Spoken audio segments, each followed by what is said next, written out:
Action. Action. Salut. Salut. Ça va, Coralie? Oui, et toi, Nausicaa? Alors dis-moi, qu'est-ce qu'on fait ici? On est sur ton canapé? On est sur mon canapé et on s'apprête à enregistrer le 3e épisode de 24 minutes chrono. Quoi? En quoi consiste cette série?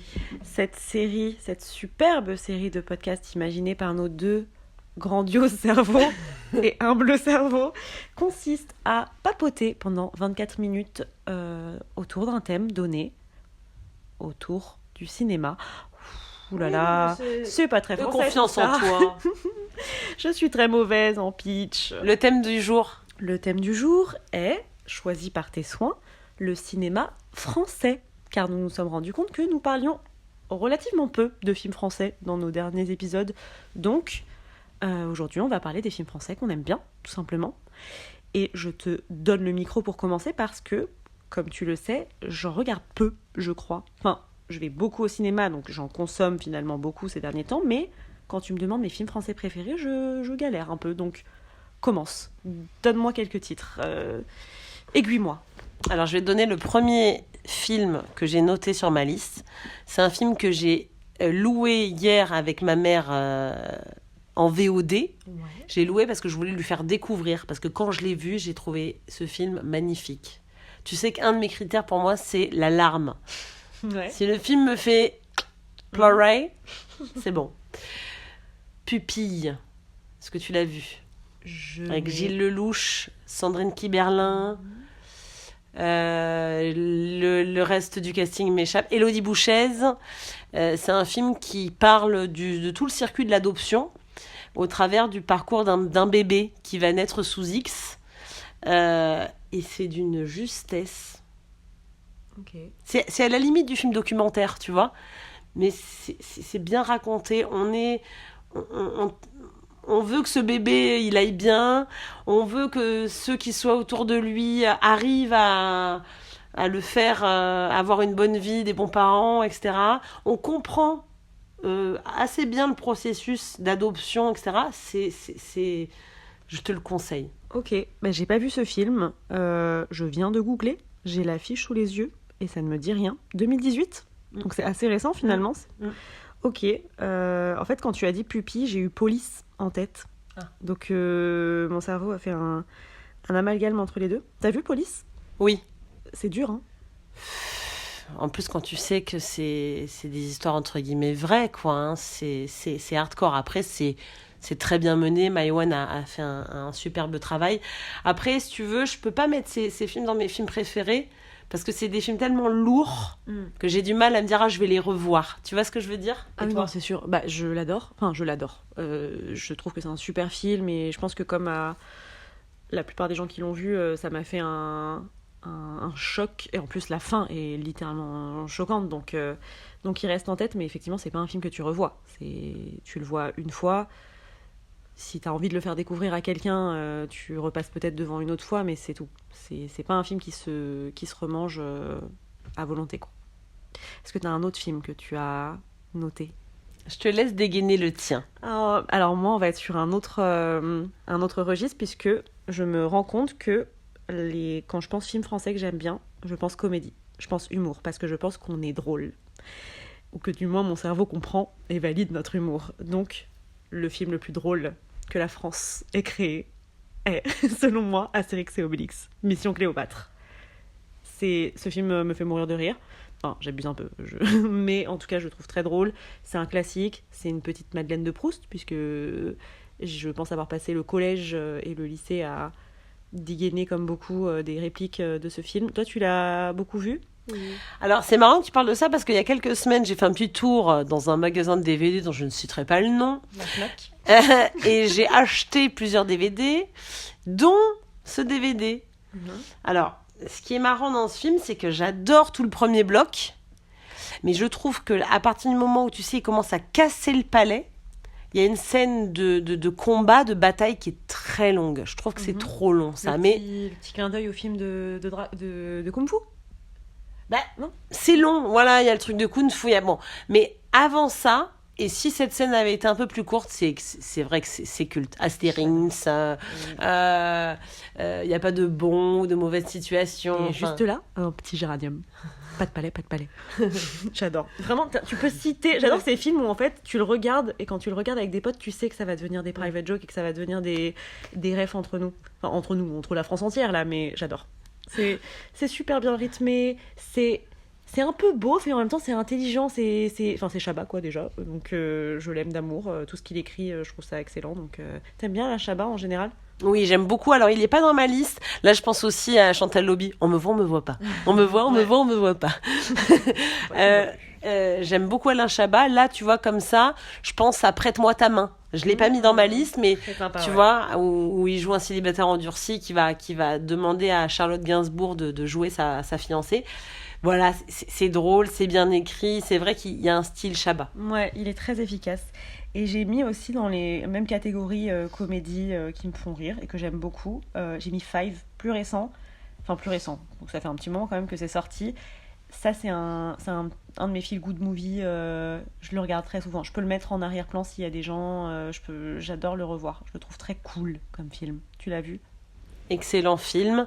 Qui paye pas de mine au départ. Je trouve que, tu vois, il a été un peu sous-coté. Mm-hmm. Il est passé sous les radars. Et quand je l'ai vu, je me suis dit, de toute façon, honnêtement, il n'y a pas beaucoup de films où il y a Pierre Ninet que je trouve pas bon.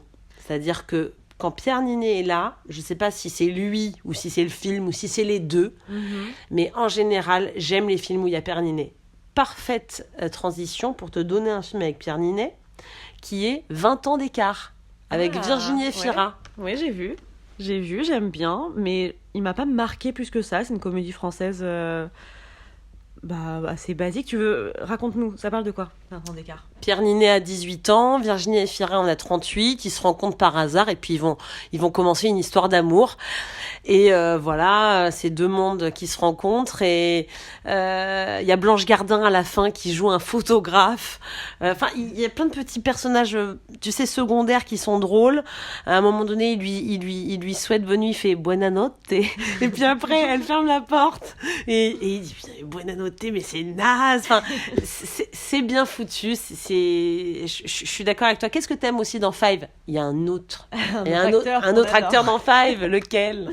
François Civil, évidemment. François Civil qu'on adore. Je pense qu'aujourd'hui, François Civil, Pierre Ninet, c'est un peu les deux acteurs français les plus bankable ou populaires du moment. En tout cas, au moment où on enregistre, peut-être Raphaël Quenard. Oui, j'allais dire. Je l'adore aussi, comme tu le sais. Mais moi, j'aimerais bien qu'on fasse, sans bafouiller, sans bégayer, une petite parenthèse Pierre Ninet, parce qu'en effet, là, quand je cherchais des films qui m'ont un peu marqué, que j'ai trouvé bons ces dernières années, des films français, il est partout en fait. Il est effectivement, s'il est dans un film, globalement, ça va être un film qualitatif. Est-ce que tu as vu Le Comte de Monte-Cristo l'année dernière? Évidemment, j'ai adoré. Alors, c'est marrant parce que j'ai eu du mal au démarrage. Les 20 premières minutes, je les trouve un peu dures, un peu indigestes. Presque, je me suis dit, mince, c'est un peu... Tu vois, il est tout content là d'être nommé capitaine et tout. Enfin, vraiment, j'étais... Et paf, quand il va, tu sais, à la scène du mariage où il va être... Là, ça part et là, les 3 heures, elles défilent... c'est exceptionnel. Qu'est-ce que t'en as pensé, toi? Moi, j'ai adoré.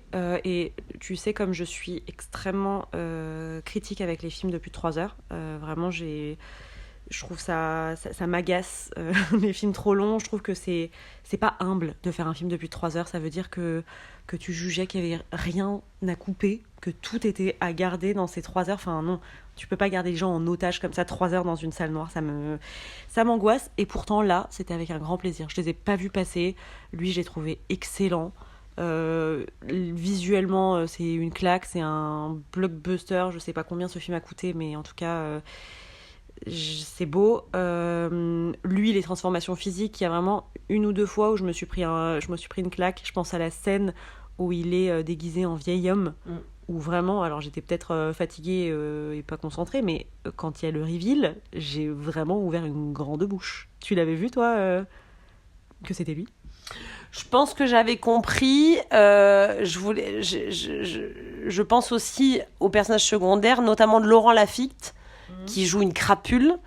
Et juste une petite aparté pour te dire que j'adore Laurent Lafitte et que je l'aime bien dans les personnages où il joue des gentils. Malheureusement, enfin, ou en tout cas heureusement parce qu'il joue bien. Quand il joue des méchants, vraiment c'est dur quoi.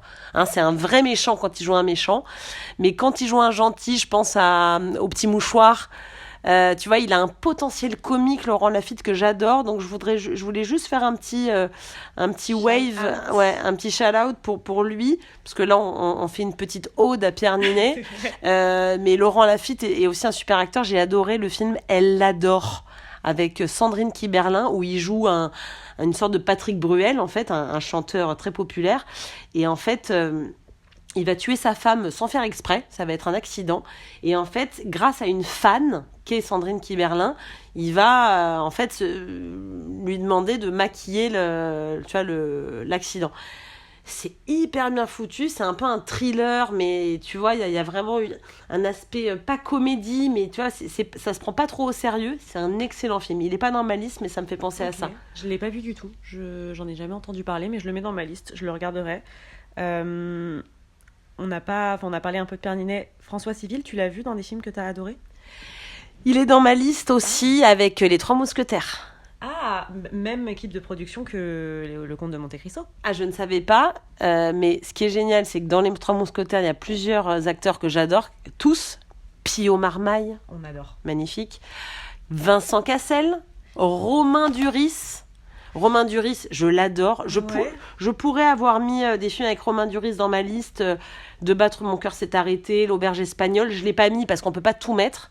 Mais j'adore Romain Duris. Okay. Est-ce que tu as vu Le règne animal qui est sorti du coup l'année dernière ? Oui. Tu l'avais aimé ? Chelou, mais t'es quand même bien dedans. Je ne l'ai pas mis dans ma liste, mais ça te laisse pas indifférent. Et puis ça questionne vachement. C'est un peu une métaphore géante. C'est un peu ça. Mais moi j'ai adoré. Je m'étais pris une claque. Alors je t'avoue que je l'ai plus assez en tête pour entrer dans la double lecture et ce que ça dit de la société, ce que ça critique. Mais juste, j'ai pleuré, j'ai trouvé que c'était bien joué, que c'était beau, que... Je dis toujours que c'est beau, mais quand je parle du visuel, je parle de tout. Je parle de la photographie, le cadrage, chaque scène occupe l'écran de façon belle. Et évidemment, là, il y a un travail de maquillage, avec notamment l'homme oiseau. On en a vu beaucoup de scènes, pas de scènes, mais on a vu beaucoup de coulisses. Tu les as vues, ces images tournées, quand on le voit se faire maquiller, se faire poser les plumes, se faire poser ce faux bec. Je trouve ça génial de ne pas avoir utilisé du CGI et d'avoir quand même réussi à être aussi crédible. Et j'ai adoré, j'avais pris une grosse claque. Pour faire une petite transition avec le principe du maquillage et de rester dans des acteurs, Vincent Cassel, qui est un acteur des Trois Mousquetaires. Une actrice que j'adore, c'est Léa Seydoux. Vincent Cassel, Léa Seydoux, La Belle et la Bête. Mm-hmm. Est-ce que tu as vu La Belle et la Bête ? J'ai vu cette version aussi de La Belle et la Bête. J'ai pas un souvenir plus marquant que ça. C'est pas des acteurs qui me touchent plus que ça, je t'avoue. Que ce soit Léa Seydoux, Vincent Cassel, pourtant c'est quand même des grands acteurs français qui jouent dans des gros films, qui jouent à l'international aussi pour les deux. Je crois que j'aime encore moins les voir dans des films américain. Mais toi, pourquoi il te touche particulièrement Je trouve que quand même les Français, on est bons sur, tu l'as dit, sur le maquillage, sur les effets spéciaux. Je trouve qu'on n'a rien à envier aux Américains, ça fait un peu chauvin, mais je trouve que vraiment les films à gros budget en assurent bien. Je suis assez fière de voir, tu vois, que c'est bien mené. Les films de costumes, de KPDP sont très très bien réalisés. Et La Belle et la Bête, il y a un peu de ça. Les robes de Léa Seydoux sont magnifiques. Vincent Cassel, il est quand même, ce costume-là de bête. Et puis, c'est magique. Je te parlais dans un autre épisode de Cendrillon. Il y a un petit côté Cendrillon, c'est un petit côté conte. Mm-hmm. Et je trouve que André Dussolier, j'adore cet acteur. C'est bien raconté, c'est poétique. Il y a toute cette autre histoire, tu sais, avec le miroir, on comprend pourquoi il est une bête.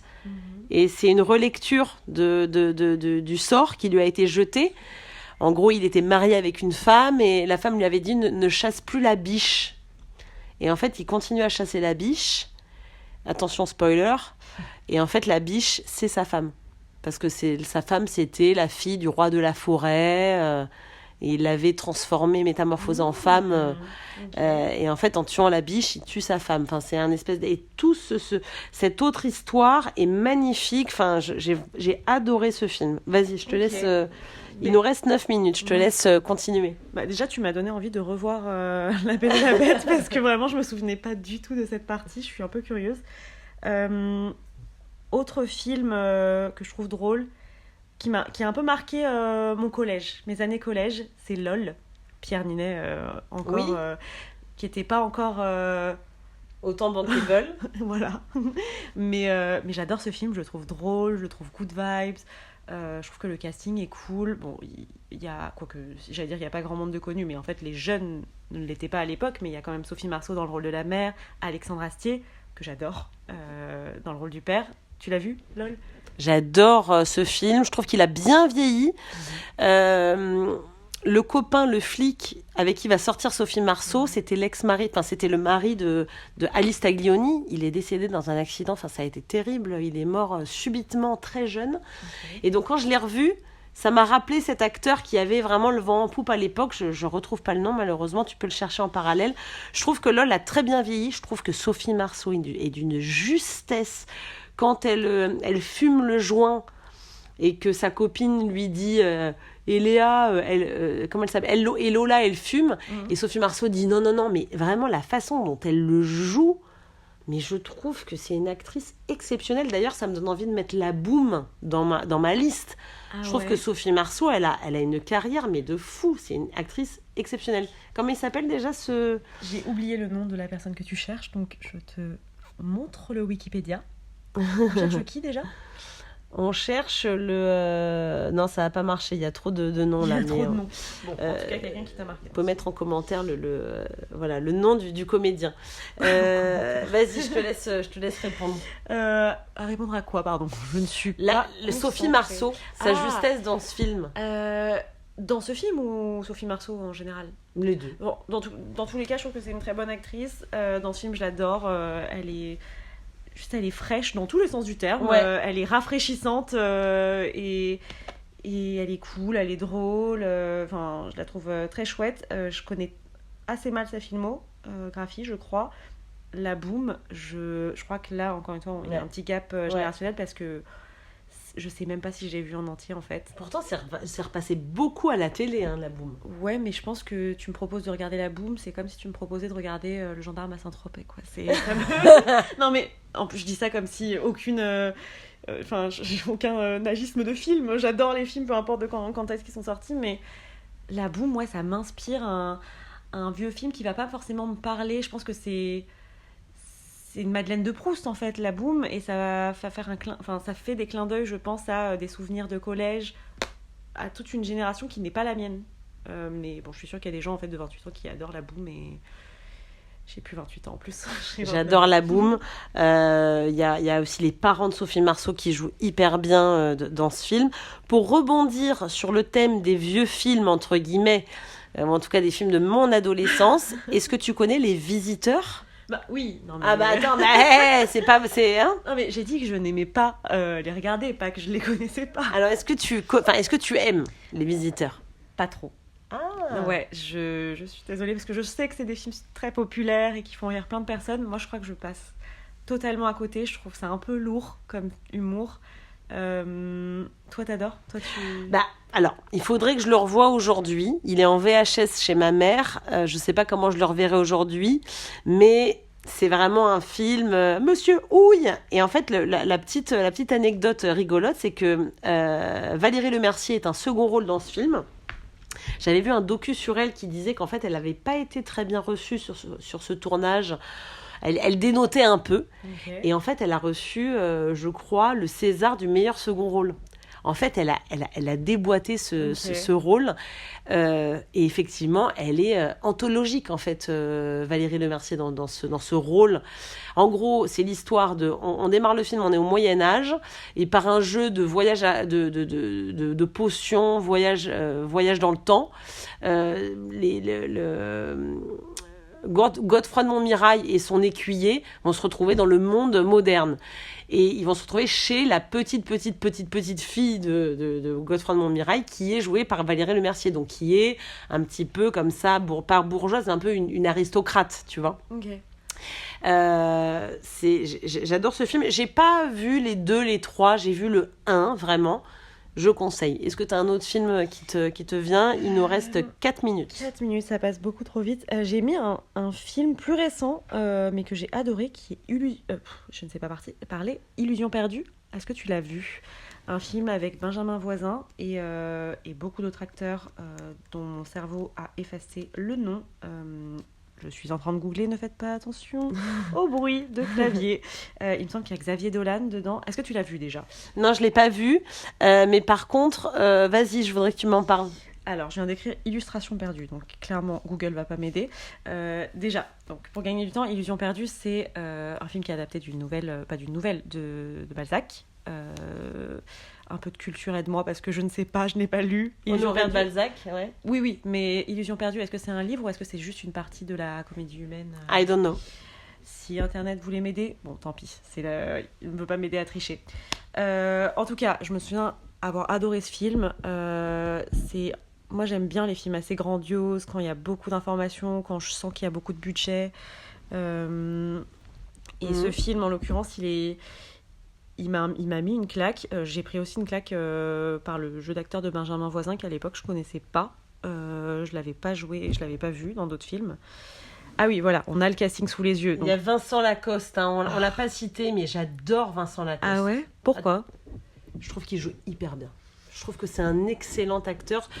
Tu l'as vu dans le film Amanda, où il joue le grand frère, l'oncle d'une petite fille qui a perdu sa maman. Non, pas c'est du tout. d'une justesse. Okay. C'est exceptionnel. Ce film, il est magnifique. Ok, je regarderai, mais non, je ne l'ai pas vu. Et je le trouve plutôt sympathique, Vincent Lacoste. Un brin agaçant dans le jeu. Mais c'est visuel, enfin c'est sa tête, ouais. C'est un petit côté canaille, j'ai envie de dire, j'ai 68 ans. Mais qui a d'autres bon, Xavier Dolan, j'ai cité, Cécile de France, Gérard Depardieu. Alors, oublié, tiens. Pour rebondir sur Cécile de France, je me permets de te donner un autre film où il y a Cécile de France et Albert Dupontel. Et ce film s'appelle Second Tour. Ah, mais c'est récent ça. Ouais, tu l'as vu? Non, je le confonds avec Adieu les cons, alors que c'est Virginie Efira. Alors, ce qui est marrant, c'est que dans la filmographie d'Albert Dupontel, j'adore ou je déteste. Okay. J'ai adoré 3 jours à tuer. 2 jours à tuer, pardon. Et j'ai adoré Second Tour. C'est juste pour te faire une petite transition avec Cécile de France, qui est une actrice que j'adore. Et j'aime le film Second Tour. Je l'aime beaucoup aussi, Cécile de France. Je trouve qu'elle est... C'est vraiment une très bonne actrice. J'ai que Au-delà, là, qui me vient dans la tête. Ah oui. Tu l'as vu? Avec Matt Damon. Clint Eastwood. Ouais. Je l'ai vu, ça m'a pas marqué, mais... Oui, je sais pas pourquoi c'est le seul titre qui me vient. Je vois qu'on arrive dans notre dernière minute de podcast. Est-ce que toi, t'as d'autres titres là dont t'as envie de parler? J'avais envie de faire un petit big up à Catherine Deneuve. Et j'ai beaucoup aimé Bernadette. Un film sur Bernadette Chirac. Okay. Et je trouve que Catherine Deneuve, elle a une carrière géniale parce que elle rebondit, elle sait se réinventer. Je trouve qu'elle a une gamme. Elle joue des rôles sérieux, des rôles drôles. Je trouve que c'est une actrice, j'apprends rien à personne, mais je trouve que c'est sa longévité qui m'impressionne. Tu vois, là, dans Bernadette, elle est excellente. Et toi, tu as un petit big up à faire? Un petit big up. T'as 20 secondes. Ah, c'est terrible. Big up à Benjamin Voisin, que je viens de citer, que j'avais découvert dans Illusion perdue, que j'ai vu récemment dans Sauver ou périr? Non, c'est terrible, c'est pas ça le titre. Sauver ou périr, je crois que c'est avec Pierre Ninet en plus. Un film avec Vincent Lindon, aide-moi, qui vient de sortir au cinéma, où il joue le père de 2 fils, dont l'un tombe dans les... Allez, à plus tard. C'est fini.